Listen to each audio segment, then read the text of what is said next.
नमस्कार, papa mummy किचन.com में आप सभी का स्वागत है। आशा करती हूँ आप अपने घर में पूर्णतः स्वस्थ होंगे और सरकार द्वारा बताए गए नियमों का पालन कर रहे होंगे। तो घर में बैठे रहते हैं तो घर में बैठे बैठे चिप्स और वेफर्स खाने का मन करता है। बाहर से कोई चीज़ ला करके हमें खानी नहीं है, इसीलिए आज मैं आपको चावल के आटे से अच्छा क्रिस्पी और मसालेदार नमकीन बनाना बताऊँगी, जिसे आप एक बार खाने बैठेंगे तो इतना स्वादिष्ट होता है, खाते ही चले जाते हैं। तो आइए मसालेदार नमकीन बनाना शुरू करते हैं। चावल की मटरी बनाने के लिए हमने मिक्सी का जार लिया है। इसमें 2 हरी मिर्ची ली है, जिसको काट लिया है छोटा छोटा, ये इसमें डाल देते हैं। लगभग आधा इंच अदरक का टुकड़ा लिया है, इसको भी साफ धो करके छील लिया है, ये भी इसमें डाल देते हैं। आधा छोटा चम्मच इसके अंदर जीरा डाल देते हैं। आधा छोटा चम्मच मैंने अजवाइन लिया है, इसको भी इसके साथ पीस लेते हैं। जैसे सबका फ्लेवर बहुत ही अच्छा आएगा। इसको हम दरदरा पीस के तैयार करेंगे।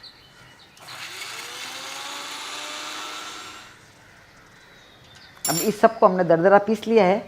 देखिए अच्छे से पीस के तैयार हो गए और इसकी खुशबू बहुत ही अच्छी आ रही है। इस तरह से पीस के तैयार करना। आप चाहे तो हमामदस्ते में कूट के भी बना कर तैयार कर सकते हैं। अभी हमने कढ़ाई ली है, कढ़ाई में हम आधा कप पानी डाल देते हैं। तो आधा कप पानी को मिक्सी के जार में ही डाल देती हूँ, जिससे पूरा मसाला जो हमने पीस के रखा है वो इसमें आ जाएगा। और 1 टेबल स्पून जितना पानी इसके अंदर हम और डाल देते हैं। अभी गैस को चालू कर देते हैं। इसी के साथ इसमें हम आधा छोटा चम्मच नमक डाल देते हैं। नमक आप अपने स्वाद के अनुसार डालें। और वैसे चावल की मटरी बनाते हैं तो ज़्यादा नमक वाली होती है तो खाने में अच्छी नहीं लगती है। हल्का नमक होता है उसमें तो खाने में बहुत स्वादिष्ट लगती है। 1 टेबल स्पून जितना इस तेल डाल देते हैं। तेल डालने से मटरी खस्ता बन के तैयार होगी। लगभग 2 टेबल स्पून जितना हमने हरा धनिया लिया है, ये भी इसी में डाल देते हैं। पानी में उबाल आ गया है। पानी में उबाल आने के बाद आँच को धीरे कर देते हैं। और ये हमने 1 कप चावल का आटा लिया है। इस चावल के आटे को धीरे धीरे करके इसमें डालेंगे और इस तरह से मिक्स करते रहेंगे। चावल का आटा क्या जल्दी से पानी को एब्जॉर्ब कर लेता है। बहुत ज़्यादा पानी इस समय नहीं डालेंगे। 1 टेबल स्पून जितना पानी इसमें हम और डाल देते हैं, जिससे गरम गरम आटा है पानी को एब्जॉर्ब कर लेगा। इस तरह से पानी आप देख करके डालें, क्योंकि पानी ज़्यादा चला गया तो आटा आपका गीला हो जाएगा। अभी आटा लगभग हमारे गीला हो चुका है, ज़्यादा गीला नहीं करेंगे। और इसको ढक्कन लगा करके 5 मिनट के लिए रख देंगे और गैस को बंद कर देंगे। 5 मिनट में आटा या पानी को अच्छे से एब्जॉर्ब कर लेगा। अभी इसको रखे हुए 5 मिनट हो गए हैं। 5 मिनट में आटा अच्छे से पक गया है। इसका ढक्कन निकाल करके आटे को इसके अंदर डाल देते हैं। इस समय आटा काफ़ी गर्म है, गरम गरम आटे के अंदर हाथ नहीं डालें। थोड़ा आटा ठंडा हो जाता है, उसके बाद में इसे गूंथते हैं। तो पूरा ठंडा नहीं होना चाहिए, हल्का ठंडा होता है, उसके बाद में गूंथते हैं। अभी आटा हमारा ठंडा हो गया है, तो हल्का गर्म है, पूरा ठंडा नहीं करना है हमारे को। थोड़ा सा पानी हाथ में इस तरह से लेकर के इसके ऊपर छींटा डालेंगे और इसको मिक्स करेंगे। आटे में कभी भी ज़्यादा पानी एक बार नहीं डालें। आप ज़्यादा पानी डालेंगे क्या, हर एक पानी लेने की अलग अलग कैपेसिटी होती है, इसलिए आटा कभी भी आप एकदम से इसका ज़्यादा पानी डाल करके नहीं गूंदें। तो थोड़ा थोड़ा पानी डालें इसके अंदर, हल्का हल्का पानी डालें। इसीलिए पहले ज़्यादा पानी नहीं डाला है मैंने। पहले गर्म पानी मैंने थोड़ा सा आटे को पकाने के लिए डाला था, जिससे आटा अच्छे से पक जाए। बस आटे को अच्छे से इस तरह से गूंद के तैयार कर लेंगे। यदि आप कच्चे आटे को गूंद करके मटरी बनाएंगे तो मटरी आपके अच्छी बन के तैयार नहीं होगी, वो आपके चिड़ी मटरी बन के तैयार हो जाएगी, जिसको आप खा भी नहीं पाएंगे। इतनी कड़क मटरी बन के तैयार हो जाएगी। तो आटे को इस तरह से पका के बनाएंगे तभी आपकी मटरी अच्छी खस्ता बन के तैयार होगी। आटे को गूंदने के बाद देखिए आराम से इसकी लोई बन जाती है। पूरा आटा इकट्ठा हो गया। देखिए अभी इस आटे के हम छोटे छोटे लोई तोड़ लेंगे और इसकी मटरी बनाकर तैयार करेंगे। इस तरह से छोटे छोटे लोई तोड़ करके तैयार कर लेते हैं। आटा अच्छा से गूंद लेंगे तो देखिए लोई भी अच्छी स्मूथ बन के तैयार हो जाएगी। आटा गीला नहीं रहना चाहिए। देखिए आटा है, ज़्यादा गीला नहीं है। इसको अभी वापस हमारे को आटा अच्छे से बनाने के लिए हमें 2 टेबल स्पून पानी और लग गया था, तो कुल मिला के लगभग 1 कप पानी इसमें लग गया है। अभी इसे बेलने के लिए इस चकले के ऊपर थोड़ा तेल लगा देते हैं, जिससे क्या चिपकेगा नहीं। जैसे कि आटा चकले के ऊपर चिपक जाता है, तो थोड़ा सा तेल इस तरह से लगा लें। और थोड़ा सा तेल बेलन के ऊपर भी लगा लेंगे और हल्का सा तेल है लोई के ऊपर भी लगा लें। बहुत थोड़ा सा तेल लगाना, ज़्यादा नहीं। इसे बेल करके तैयार करेंगे। ये चावल के आटे का इसलिए साइड में इस तरह से फटता है, कोई बात नहीं, इसको हम निकाल लेंगे।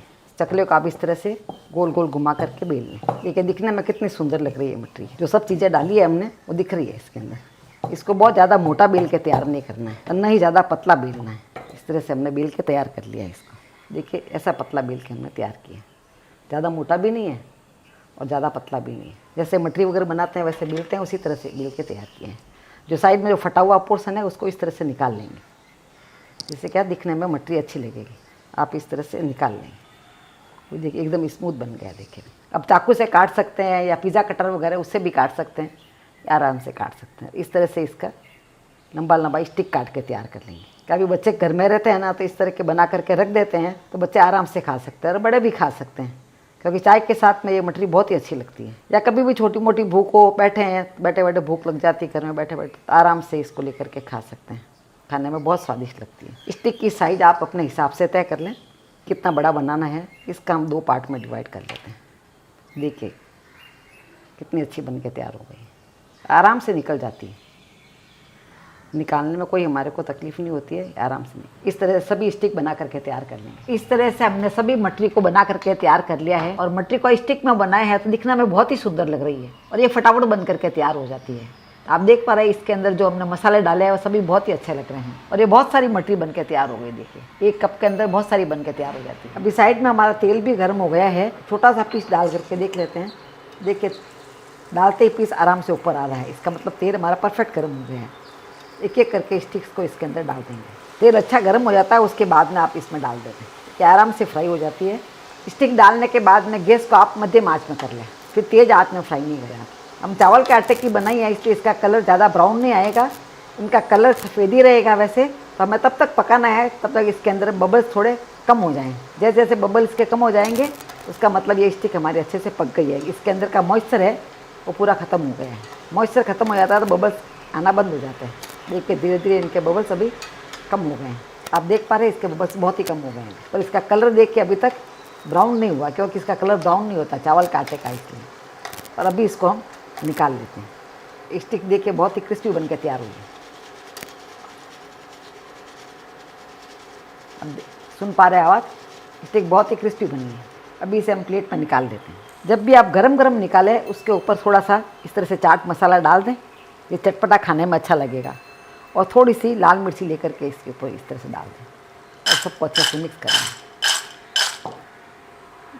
ये बहुत ही क्रिस्पी होती है खाने में और लाल मिर्ची और चाट मसाला लगाने से अच्छी चटपटी लगती है।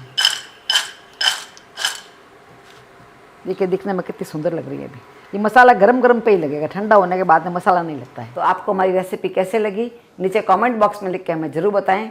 इसी तरह की अन्य रेसिपीज़ के लिए यूट्यूब पर पापा मम्मी किचन को ज़रूर सब्सक्राइब करें। मिलते हैं ऐसे दूसरे वीडियो में, तब तक के लिए बाय एंड टेक केयर।